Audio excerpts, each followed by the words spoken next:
जय हिंद दोस्तों, स्वागत है आपका अपने YouTube चैनल रेल रिव्यू में।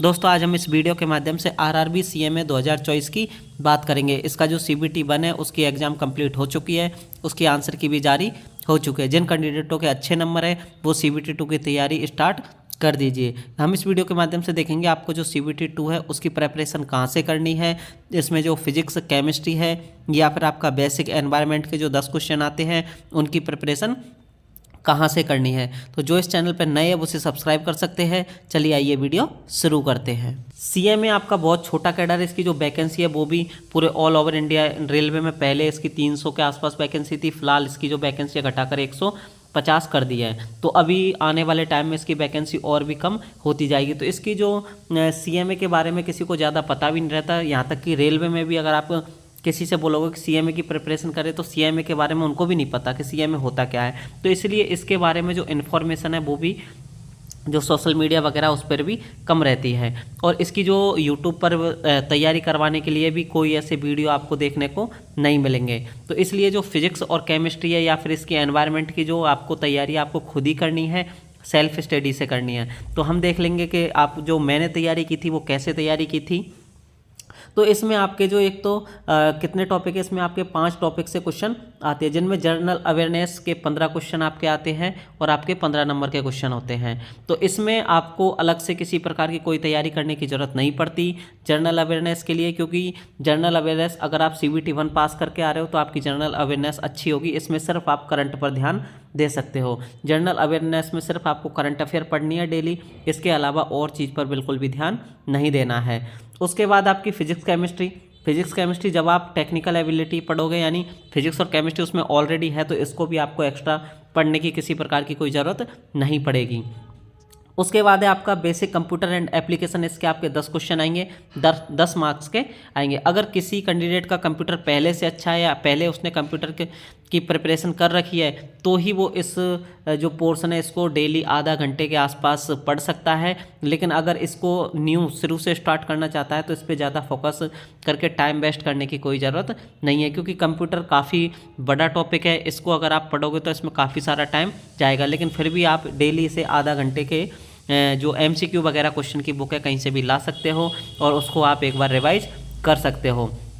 अगर आपसे क्वेश्चन सॉल्व होंगे तो इसके हो जाएंगे, लेकिन इस पे ज़्यादा आपको फोकस करके टाइम वेस्ट करने की ज़रूरत नहीं है। उसके बाद है आपका basic of environment and pollution control. ये आपका बहुत सिंपल टॉपिक है, इसके आपके 10 क्वेश्चन आएंगे और इसमें 10 मार्क्स के होंगे। इसकी जो PDF है मैं आपको टेलीग्राम ग्रुप पर शेयर कर दूंगा, वहाँ से आप इसको देख सकते हो। इसमें ये जो टॉपिक है basic of environment and pollution control, इसमें नंबर लाना बहुत आसान है, क्योंकि एक तो ये बहुत सरल टॉपिक है, दूसरा आपका ये साइंस से रिलेटेड टॉपिक है। तो जिनने जैसे केमिस्ट्री वगैरह होगी, तो केमिस्ट्री में अगर आप अच्छे से आपने तैयारी की है केमिस्ट्री की तो ये टॉपिक आपका पहले ही ऑलरेडी क्लियर हो चुका होगा।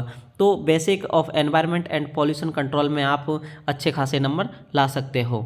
उसके बाद है आपका टेक्निकल एबिलिटी, ये आपका मेन टॉपिक है, क्योंकि इसमें आपके 100 क्वेश्चन रहेंगे और आपके 100 नंबर के क्वेश्चन रहेंगे। तो आपके टोटल 150 क्वेश्चन रहेंगे, जिसमें आपको 1 घंटा यानी 2 घंटे का टाइम आपको दिया जाएगा। तो इसमें आपको जनरल अवेयरनेस में सिर्फ आप करंट अफेयर पढ़िए, इसके अलावा आप किसी भी चीज़ पर फोकस मत करिए। उसके बाद फिजिक्स केमिस्ट्री अलग से आपको पढ़ने की कोई ज़रूरत नहीं है।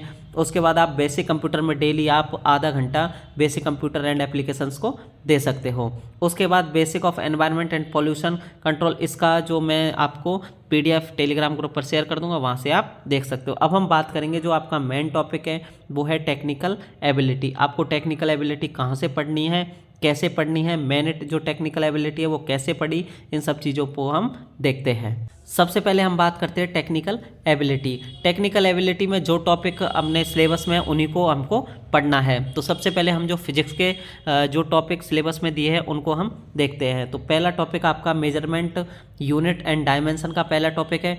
उसके बाद आपका लाइट का चैप्टर है, फिर आपका तीसरा टेम्परेचर एंड हीट का चैप्टर है, उसके बाद आपका साउंड का चैप्टर है, फिर आपका मैकेनिक्स का चैप्टर है, उसके बाद आपका मैग्नेटिज्म का चैप्टर है, उसके बाद आपका इलेक्ट्रिसिटी एंड इलेक्ट्रोमैग्नेटिज्म का चैप्टर है, उसके बाद आपका मॉडर्न फिजिक्स, उसके बाद है आपका इलेक्ट्रॉनिक्स एंड कम्युनिकेशन। यानी आपके टोटल 9 चैप्टर आपके फिजिक्स में है। उसके बाद हम देखते हैं आपके जो केमिस्ट्री में कौन कौन से टॉपिक है। केमिस्ट्री में आपके टॉपिक है स्टेज ऑफ मैटर, उसके बाद है आपका केमिकल रिएक्शंस, उसके बाद है आपका एसिड्स, बेस एंड साल्ट, उसके बाद है आपका एटॉमिक स्ट्रक्चर, उसके बाद है आपका पीरियोडिक क्लासिफिकेशन ऑफ एलिमेंट्स, उसके बाद है आपका केमिकल बॉन्डिंग, उसके बाद है आपका कार्बन एंड इट्स कंपाउंड, उसके बाद है आपका एनवायरमेंटल केमिस्ट्री, उसके बाद है आपका मेट्रोलॉजी।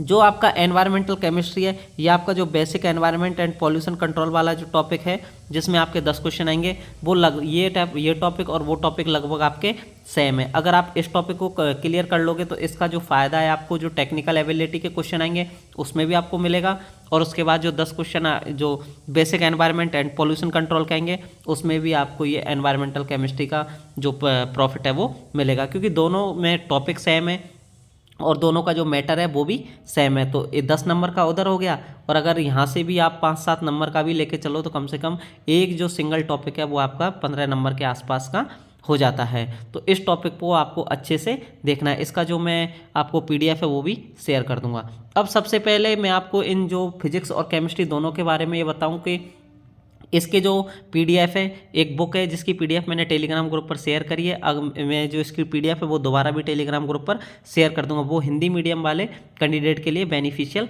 रहेगी। अगर आप उस बुक को पढ़ते हो तो आपको और ज़्यादा चीज़ें पढ़ने की ज़रूरत नहीं पड़ेगी, आप उसमें अच्छा खासा कर सकते हो। लेकिन फिर भी इसके अलावा भी हमें जो चैप्टर पढ़ना है वो कैसे पढ़ना है, तो आप जो 11th और 12th की जो NCERT की बुक है आपको उस बुक को फॉलो करना है। अब जैसे स्टेज ऑफ मैटर में जब आप सिलेबस निकालोगे तो स्टेज ऑफ मैटर में जो आपके CMA के जो CBT 2 में आने वाले हैं वो कुछ ही टॉपिक है। तो सिर्फ आपको 11th की या 12th की जो भी है उसमें आपको स्टेज ऑफ मैटर का चैप्टर निकालना है। उसमें सिर्फ उन्हीं टॉपिक को पढ़ना है जो स्टेज ऑफ मैटर में हमारे इस सिलेबस में दिए हुए हैं। इसके अलावा आपको और किसी भी टॉपिक को पढ़ने की ज़रूरत नहीं है। तो इसमें लगभग आपके मान के चलिए 6 टॉपिक है, तो इसमें से स्टेज ऑफ मैटर में से 11th और 12th में से सिर्फ 6 टॉपिक ही आपको पढ़ने हैं। तो इस तरह अगर आप टॉपिक वाइज क्लियर करोगे तो आपका जो टेक्निकल एबिलिटी में फिजिक्स और केमिस्ट्री है वो एक तो जल्दी क्लियर होगा, उसके बाद आपको जो एक्स्ट्रा चीज़ें हैं वो पढ़ने की ज़रूरत नहीं पड़ेगी। अगर आप यूट्यूब के भरोसे बैठे रहोगे कि यूट्यूब से कोई पढ़ाएगा तब हम पढ़ेंगे, तो आपकी जो तैयारी है वो नहीं होगी, और ना ही जो आपको इसके टेस्ट वगैरह है CMA के CBT 2 के वो भी आपको कहीं देखने को नहीं मिलेंगे, क्योंकि इसके बारे में ज़्यादा कोई बात करना नहीं चाहता। इसलिए आपको इसकी जो प्रिपरेशन है वो खुद ही करनी है। इसलिए आप जो तैयारी करो तो 11th और 12th की बुक निकालिए। जो हिंदी मीडियम वाले कैंडिडेट हैं उनके लिए मैं जो PDF है वो शेयर करूंगा, आप उसको फॉलो कीजिए। अगर आप उसको अच्छे से फॉलो करोगे तो आपके अच्छे खासे नंबर आ जाएंगे। उसको पढ़ने के बाद आपको जो 11th और 12th की जो भी बुक है उनको आप रेफ़र करिए। तो उसमें आपको जैसे स्टेज ऑफ मैटर है उसको पढ़िए, उसके बाद केमिकल रिएक्शन में जो चैप्टर हमारे सिलेबस में दिए हुए, इसका जो डिटेल सिलेबस है वो भी मैं आपको टेलीग्राम ग्रुप पर शेयर कर दूंगा। उस डिटेल सिलेबस को आप जो PDF जेरोक्स कराकर आप अपने पास रखिए और सिर्फ उन्हीं टॉपिकों को पढ़िए जो उसमें दे रखे हैं। तो केमिकल रिएक्शन है, केमिकल रिएक्शन के उन्हीं टॉपिकों को पढ़िए जो आपके सिलेबस में है। अगर उस जो मैं PDF दे रहा हूँ उसमें अगर है तो आप उसमें से पढ़िए, और उसके बाद आप 11th-12th की जो भी बुक है उसमें से उसको रेफ़र कर सकते हैं। तो इस तरह जितने भी टॉपिक है अगर आप टॉपिक वाइज पढ़ोगे तो आपको इधर उधर से जैसे यूट्यूब वगैरह का सहारा लेने की ज़रूरत नहीं पड़ेगी। अगर आपको अब भी यूट्यूब का सहारा लेना पड़ेगा तो फिर कोई सेंस वाली बात नहीं है, क्योंकि अब अगर आप यूट्यूब पे से देखोगे तो पहले उसके नोट्स बनाओगे, उसके बाद आप उसकी तैयारी करोगे। इतना टाइम अभी बचा नहीं है, आपकी लगभग 1 से 1.5 मंथ में आपकी एग्ज़ाम होने के चांस है। मुश्किल से आपको डेढ़ मंथ में आपकी एग्ज़ाम जो मेंस आपकी एग्ज़ाम हो जाएगी। तो इसलिए आपके पास ज़्यादा टाइम नहीं बचा है। तो सबसे बेटर काम यही रहेगा कि आप 11th-12th की बुक रेफ़र कीजिए, उसमें से जो जो टॉपिक इसमें है उस टॉपिक के अंदर भी आपके टॉपिक दिए हुए हैं सिलेबस में, तो सिर्फ उन्हीं टॉपिकों को पढ़िए। उसके अलावा आपको किसी प्रकार का कोई भी टॉपिक पढ़ने की ज़रूरत नहीं है। तो आपकी जो तैयारी है वो अच्छी खासी हो जाएगी। फिर जो आपका CMA का जो CBT 1 है उसकी कट ऑफ आपकी अच्छी खासी जाएगी। CBT 2 की आपकी कट ऑफ कंपेरेटिवली कम जाती है, क्योंकि इसमें जो मटेरियल है वो कैंडिडेट को इधर उधर से नहीं मिल पाता है। जैसे यूट्यूब वगैरह से अगर मटेरियल मिल जाए तो वो पढ़ सकते हैं, इसलिए जो अच्छी खासी कट ऑफ जाती है। और जो भी डिपार्टमेंट है आपके, लेकिन जो CMA उसकी आपको जो मटेरियल है वो आपको यूट्यूब पर भी नहीं मिलेगा, तो इसलिए जो पढ़ने के लिए ज़्यादा कैंडिडेट के पास कुछ होता नहीं है। उसके बाद टेस्ट सीरीज वगैरह भी नहीं मिलती है, तो प्रिपरेशन ज़्यादा अच्छी नहीं हो पाती है। जो कैंडिडेट 11th-12th की बुक को रेफ़र करेंगे और जो टॉपिक वाइज पढ़ेंगे उनको जो है टॉपिक अच्छे से क्लियर हो जाएंगे। मैंने जो तैयारी की थी वो मैंने एक तो जो पीडीएफ में आपके साथ शेयर करूंगा वो मैंने जो पीडीएफ है वो पढ़ी थी। इसके अलावा जो भी टॉपिक थे वो मैंने 11-12 की जो बुक थी उनसे रेफ़र किए थे। उनमें जो जो टॉपिक सिलेबस में थे वही टॉपिक को पढ़ा, तो इसमें अच्छे खासे नंबर आ गए थे। इसलिए आप इधर उधर के चक्कर में जो अपना टाइम है उसे वेस्ट ना करें। जो भी ये टॉपिक है इन टॉपिकों को आप एक पेपर में लिखिए। उसके बाद जो भी इनके अंदर जो जो टॉपिक हमें पढ़ने को दिए हैं, सिलेबस में दिए हैं, उन्हीं टॉपिकों को आप 11-12 की बुक से पढ़ सकते हैं। ये आपके लिए सफिशेंट मैटर रहेगा। इसके अलावा और बाहर से कुछ भी देखने को नहीं मिलेगा। दूसरी बात, जो कुछ कैंडिडेट जैसे नीट वगैरह के जो वीडियो वगैरह है वो यूट्यूब से देख रहे हैं, तो इतना जो हाई लेवल इसका नहीं आता है। आप जब प्रीवियस ईयर का पेपर देखोगे तो आप उसमें देखोगे कि इसमें जो इसका लेवल है वो बहुत कम लेवल आता है। मतलब नीट के जैसा इसका इतना टफ लेवल नहीं आता है। तो इतना टफ आपको पढ़ने की ज़रूरत नहीं है। आप थोड़ा थोड़ा 11-12 की बुक से ही पढ़ सकते हैं। आपको नीट लेवल का पढ़ने की ज़रूरत नहीं है। 11-12 की अगर बुक आप पढ़ते हो तो आपका आराम से सिलेक्शन हो जाएगा। इसी के साथ जो ऑब्जेक्टिव क्वेश्चन है, प्रत्येक टॉपिक के जो ऑब्जेक्टिव क्वेश्चन है उसकी जो पीडीएफ है वो भी मैं आपके साथ टेलीग्राम ग्रुप पर शेयर कर दूंगा, जहां से आप जो क्वेश्चन है उसकी प्रैक्टिस कर सकते हो। इसी के साथ मिलते हैं किसी नेक्स्ट वीडियो में। धन्यवाद दोस्तों।